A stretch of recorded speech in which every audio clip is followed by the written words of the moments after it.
wattaqullah. Tingkatkan takwa kepada Allah. Rumusnya takwa. Takwa itu disebutkan 115 kali dalam Al-Quran.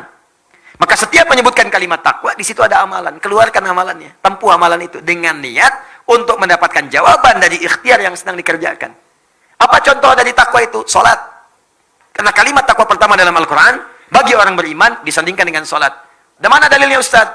Quran surah kedua Al-Baqarah, ayat kedua sampai ketiga. Dzalikal kitabu la raiba fi hudan lil muttaqin. Siapa orang takwa muttaqin itu? Ayat 3-nya. Alladzina yu'minuna bil ghaib wa yuqimunas shalah. Yaitu orang yang telah beriman kepada Allah walaupun tak nampak dalam pandangannya, maka dia memaksimalkan salat dengan membuktikan keimanannya kepada Allah. Buktikan iman dengan salat.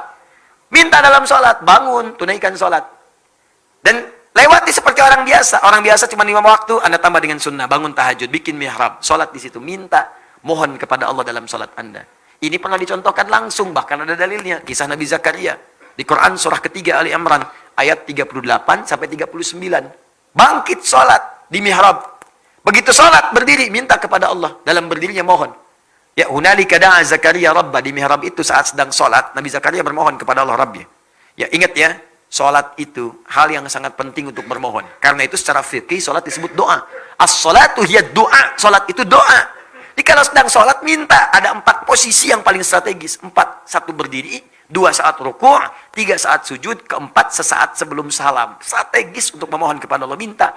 Makanya dulu semua nabi, orang soleh itu kalau punya hajat, sholat. Minta. Sholat. Dalam sholat kita tuh 5 kali, minta. Hajat kita apa? Minta. Ya, kalau ada yang mendesak, misalnya datang ke masjid, tahiyatul masjid, minta sholat. Lihat waktunya, kalau duha, dalam sholat duha minta. Syuruk minta syuruk. Malam tahajud minta.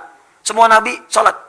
Kalau nggak percaya, lihat di Quran. Quran surah ke-20 ayat ke-14. Nabi Musa sholat.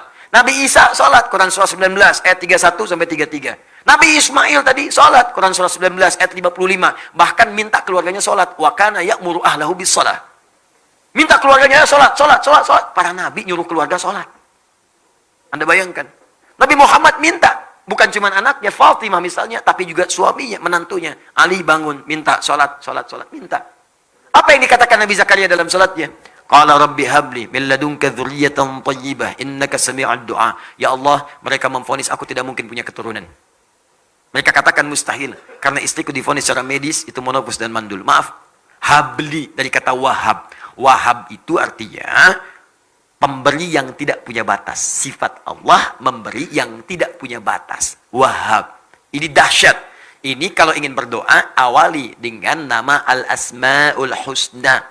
Ayatnya jelas. Quran surah 17 ayat 110. Qulid Allah awid Rahman ayyamma tad'u falahul asma'ul husna. Kalau punya hajat, sebut nama Allah atau Ar-Rahman, atau cari nama yang sesuai dengan hajatnya. Kalau butuh rizki, ya Razzaq. Besok mau ujian, ya Al-Alim. Ya? Ini pengen punya sesuatu, kata manusia terbatas, cari yang tanpa batas. Wahab. Wahab, permintaannya disebut hab. Kalau untuk banyak, hablana. Untuk sendiri, habli. Qala rabbi habli min ladunka dzurriyyatan thayyibah. Ya Allah, saya mohon anugerahkan dari sisimu saja ya Allah. Engkau pemberi yang tidak punya batas. Mereka katakan saya terbatas. Aku mohon kepadamu yang tidak punya batasan ya Allah. Anugerahkan aku keturunan dari sisimu saja. Engkau pasti mendengar doaku. Kalau pada yang maha mendengar pun tidak dikabulkan, kepada siapa lagi aku mesti memohon? Itu dipanjatkan dalam keadaan berdiri, masih berdiri dalam sholatnya. Tiba-tiba kemudian selesai berdoa. Sholat belum selesai, masih selesai berdoa, masih berdiri dalam sholat. Turun jawaban malaikat. Ayat 39-nya, surah 3 ayat 39. Fanadathul malaikatu wa huwa qa'imun yusalli fil mihrab.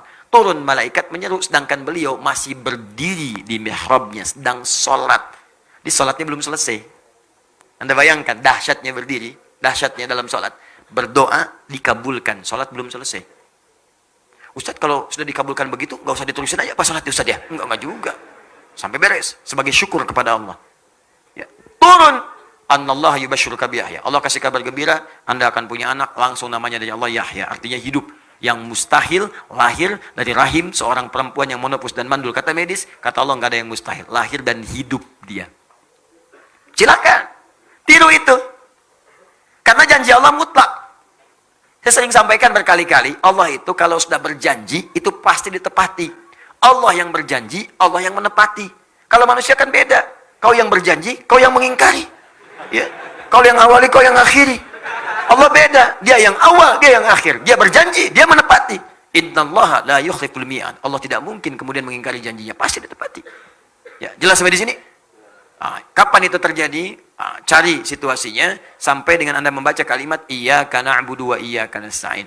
Itu perintah di Quran surah kedua ayat 45. Wasta'inu bisabri wassalah. Kalau punya masalah, sabar dulu lalu minta dalam salat. Wasta'inu, minta. Kita akan minta nasta'in. Kita mohon iyyaka na'budu wa iyyaka nasta'in. Maka dijawab di hadis qudsi. Qala Allah azza wa jalla, hadza baini wa baina 'abdi wa li 'abdi ma sa'al. Ini perjanjian antara aku dengan hambaku. Kalau hambaku benar salatnya sampai bacaan ini, apapun yang dia minta sekarang aku akan kabulkan.